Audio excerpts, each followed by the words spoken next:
Hello everyone, my name is Anneli and I'm from Archimedes Foundation, and I'm going to talk to you a little bit about the Estonian culture and language. So to start from the really beginning, we have to follow the roots. First mentioning of Estonia was on the 1st century, and it was made by a historian from Roman era, Tacitus.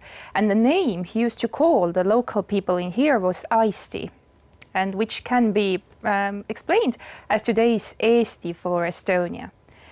Estonia has been influenced a lot about its geopolitical situation, as neighboring countries Sweden, Russia, and also the Germany, Baltic states and Finland have all, how could we say, made an effort to keep the geopolitical situation quite interesting. During 700 years, Estonia was ruled by Germans and also by Russians, also people from Poland and also from Lithuania. Estonia is a meeting point of Western Christianity and Eastern Christianity, both Catholic, Lutheran and Orthodox churches. And if to say that today Estonia is not very religious country, we can say it's quite atheistic, but still the most popular religion is Lutheran at the moment, and also followed by Catholic and Orthodox and the minor religions.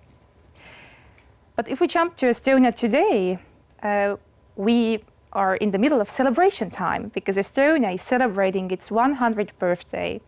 And the celebrations are already on and proceed until 2020. If we talk about today's Estonia, we have to mention the number of people in here. Estonia is inhabited by 1.3 million people. And what we can see today is tradition versus innovation, that urbanization has taken a lot of place. Half of the population currently is living in capital Tallinn or nearby towns. But in last 5 years, we could say that very many, especially young families, have discovered themselves more exotic parts of Estonia. For example, families have moved to small islands or to southeast Estonian forests, for example, because they want to have their children more, how can we say, calm place to grow. And what we can see in today's Estonia is really popular startup business. So Estonia is one of the smallest countries in the world, we could say, but one of the greatest numbers of the startup businesses. But as mentioned before, nature is calling people, and many of our inhabitants own a place in the city, but also they have a nice place where to stay in the countryside. Here you can see one picture that describes really well of today's Estonia. So it's a real-life picture. If you go to a forest, then a badger or fox or even a wolf could step on your way quite easily. To mention some very important dates, we have to start with the 24th of February. On the 24th of February 1918, Estonia was declared independent country, and therefore, as I mentioned before too, Estonia is celebrating its 100th birthday on the following year. The other very important date is 20th of August 1991, when Estonia regained its independence after 50 years of Soviet regime. Another very important date is 23rd of June, which is a Victory Day. And it's also Midsummer Eve, where you can see a lot of families, a lot of people moving from towns or from cities to countryside, to islands. And a very important date also is 14th of March, which is Estonian Language Day, the day when we celebrate Estonian language and also culture. Now to talk a little bit about education system. Roots of education system can be put into 13th or 14th century when the first cathedral schools started their work. But the biggest date, or the most important date for us, probably is 1632. It was the year when the Swedish king, Gustav II Adolf, gave a permission to found the University of Tartu. And the University of Tartu is still the most higher ranking university in Estonia and is situated in the southern part. And to mention one really important thing also, that the first ABC book in Estonian is called Aabits. was made by Bengt Gottfried Forselius on the second half of 17th century. And it was the first ABC book meant especially for local people to learn how to read, because how else can you get to university if you do not know how to read? But if we talk about the education system today, then from Plant to Grove, we can see that children begin school at the age of 7. And studying is mostly free of charge.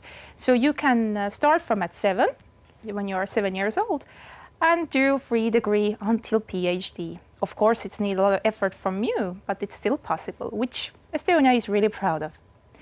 And PISA results in recent years have shown that Estonian students belong to an absolute top in Europe, sharing the first place with Finnish students in natural sciences, and are also one of the best in the world. But now, if we talk about culture, then the definition itself is it's quite hard to define. How do you define the culture? Various possibilities.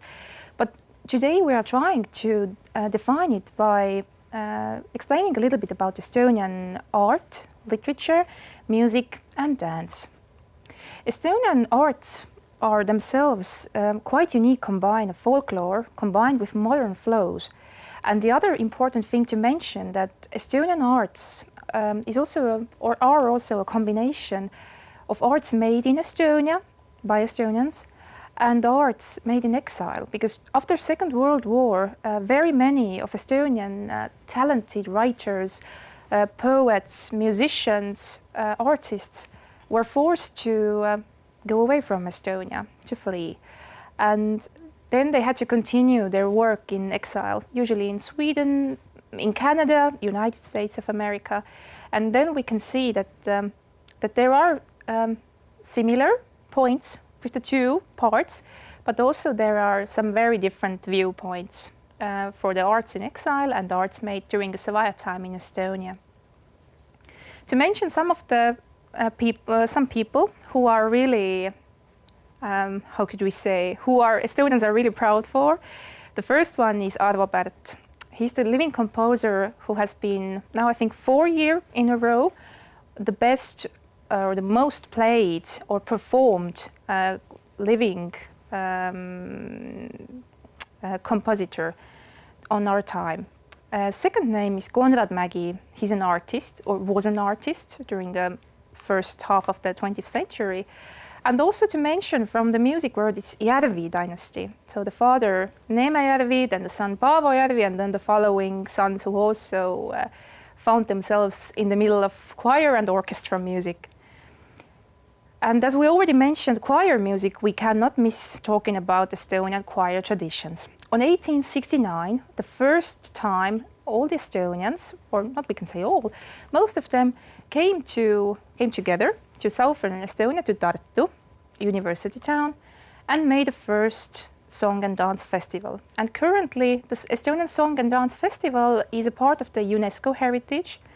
And every year when it's happening, it's usually in every 5 years, there are among 100,000 people on the Song Festival grounds. And as Estonia's population is only 1.3 million, you can consider as quite a big percentage of people coming to jointly sing together. Estonian arts in the 21st century, we could describe them, it's like fur-like roots and dazzling city lights. As among other parts of the world, we can see that people are trying to figure out where are their roots, as we mentioned before, the folklore, but also they want to see something new. And we can see that there have been really interesting combinations. For example, in dance, we can see dance groups who are making their first part of the concert by dancing folklore dances. Second part, the same group is dancing hip-hop, for example. So here you can see one very lovely picture of one of the best Estonian choirs. It's Academic Male Choir of Tallinn University of Technology. Here you can see.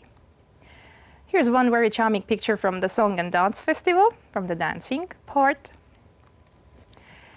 And this is a really nice picture. Here's one really good friend of mine, Mae. And Mae has a mill in southern Estonia, and she's making bread like it was made hundreds of years ago. So if you want to see how real Estonian bread is made, then go to southern Estonia. But now to talk a little bit about Estonian language, then we have to mention that as the population is only 1.3 million, the speakers of a language, the number is quite same. We can say that Estonian is spoken natively by about 1.1 million people, and approximately 900,000 people in Estonia, and somewhere 150,000 outside of Estonia. And the Estonian language belongs to a Finno-Ugric family, next to Hungarian and Finnish, and also the smaller languages that are spoken in today's Russia. And the language itself, as we mentioned before, that the area was influenced a lot by its geopolitical situation, also is the language, of course, because it's influenced by Russian, by German, and of course recently by English.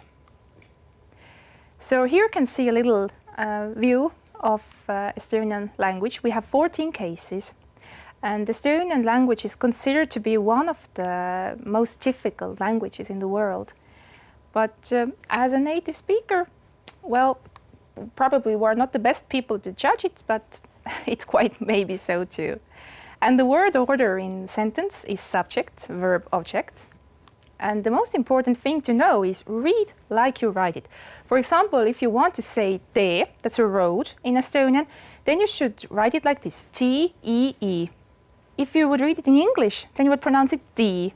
But in Estonian, read like you write it, tee. And the small picture in the right corner, what you can see, is a picture of Estonian vowels. So which one of them are rounded, which one of them are front. So these ones would help you to understand a bit more how to pronounce some words.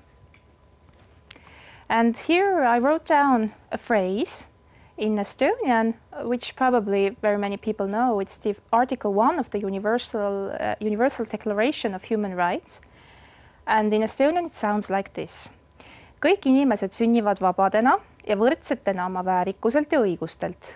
Neile on antud mõistus ja südametunnistus ja nende suhtumist üksteisesse peab kandma vendluse vaim. And the English translation you can read on the screen. But to talk a little bit about the activities which we, Archimedes Foundation, do abroad, then we have a program of academic studies of Estonian language and culture abroad. And it's a governmental strategy that focuses on continuous teaching of the Estonian language and culture in universities outside Estonia, including its support activities in Estonia and elsewhere. And the target group of the studies abroad is the students studying in universities abroad, local opinion leaders and experts as the image makers of Estonia abroad, and also enthusiasts of the language and culture. And here I'm going to talk a little bit about the support for students in the frames of the academic studies program. At first we have a research scholarship, it's called Estophilus, and it's meant for the MA and PhD students and also postdoc, and for the young researchers who want to do in Estonia their own research connected with Estonia. So we are trying to support the young researchers. And the other thing we have are the scholarships for Estonian language and culture summer and winter courses. And here is important to mention that unfortunately this is not a place for total beginners. You should have at least A2 knowledge of Estonian while you are applying. So how to apply? If you're interested in some of the scholarships or talking about maybe more of Estonian language and culture, visit the following page, the second one given on the screen, haridus.archimedes.ee, which is our education portal. And if you want to apply, example, for some of our scholarships, then you can visit the above mentioned address. So, just one more question to ask from. Are you ready to take a next big leap in feeling Estonia? Thank you for listening.